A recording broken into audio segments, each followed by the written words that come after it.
आज त नौनलाई छस् त। तिमी जस्तो हो त महिना दिनमा नुहाउने। मेरो त 28-29 दिन भयो कि जिउ चिलाइहाल्छ। आजकल तिमी जस्तो राम्रो केटी नै पाइँदैन। हाम्री आमा त स्याम्पल पिसै हो नि। कहाँ भेटेछन् कुनै हाम्रा बाले। त्यसको असर मलाई सोच परिरहेछ यहाँ।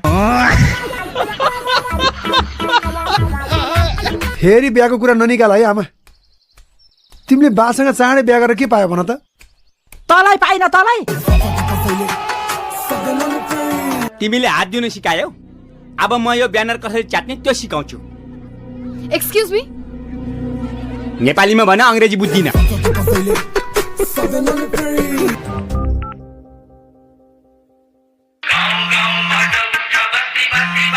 वार्ताको टेबलमा एकचोटि बस्दै नि त। यो केटीलाई मेरो फोन नम्बर कसले दिएछ? पछाडिको 6वटा त मैले दिया हो। अगाडिको 4वटा कसले दिएछ? Are you comedy me? ओइ, भोलि तिमीहरूको बिहान के गर्ने प्लान छ भन त? बिहान उठ्ने, मुख धुने, बम पड्काउने। 4 बम।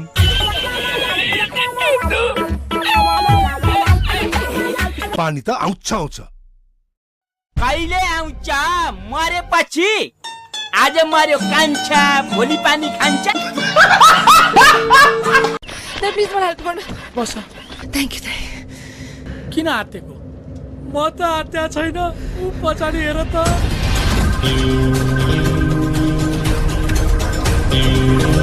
यसका साथै रेडियो नेपालको बिहानको सम्पूर्ण प्रसारण यही सकिन्छ। जय नेपाल।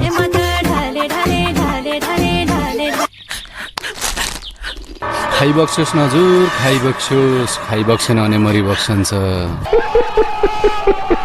अब त चाउ चाउ खाऊ। चाउ हुत्याउँछ। 50 लाखमा 10 रुपियाँ त्यो चाउ चाउको झोल। यस्तै त हो नि पोरो, जहिले यस्तै त। ठाउँको ठाउँ नथित न। मैले मात्र कौडी खेलेर भयो, मेरो बच्चाले चाहिँ खेल्नु पर्न। तिम्रो नाम के पर्यो रे? वसुन्धरा। ए भनेपछि त पानीको त दुखै नहुने भयो।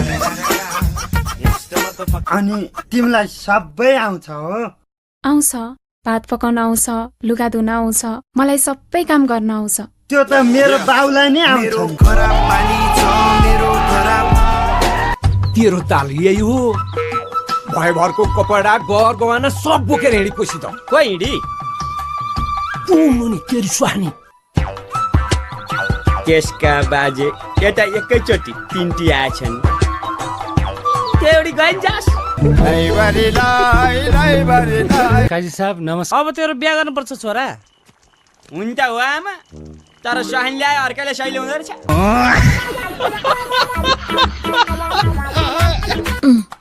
यसपालि पनि एसएलसी फेल भयो हैन? अनि जाँच यता दिन्छौ, उता पास कसरी हुन्छ त? अब यता चाहिँ पास हुन्छ हैन त? लुगा नापेर आएको कि आगो तापेर आएको? अनि पुष्पाजीले के माथि चढ भन्नुभयो। के भनिस्? रुखा माथि चढ भन्नुभयो।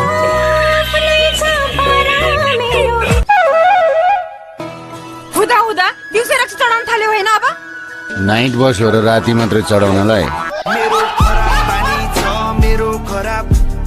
तेरा बाउ खा चाँडै खा छिटो अझै मिलेनस्। ए साथी, तरकारी अचार केही छैन। खत्तम। यो चाहिँ सट्टा हो कि क्या हो? किन? मिठो छ त। आवी हो त रे त्यसका बाजे। के गरिरहे हो त त्यहाँ? देखेनौ यहाँ पढिरहनी? जमिनमा बसेर पढ्यो, सधैँ फेलका फेल, त्यही भएर रुखा चढेर पढ्यो नि। यसपालि त एसएलसी पास भए। रुखा चढेर पास हुने भइदिए भए बाँदर जति सबै डाक्टर र इन्जिनियर हुन्थे।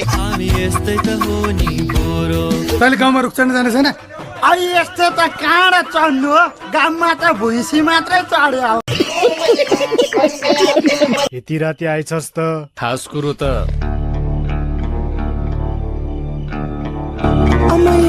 उडाएर ल्याइस् कि के हो? गङ्गा हो र उडाएर ल्याउनलाई। ए अर्को हिरो खोइ त? हिरो कहाँ एक्लै आउँछ त? हिरोइनसँग आउँदै खालि। खत्तम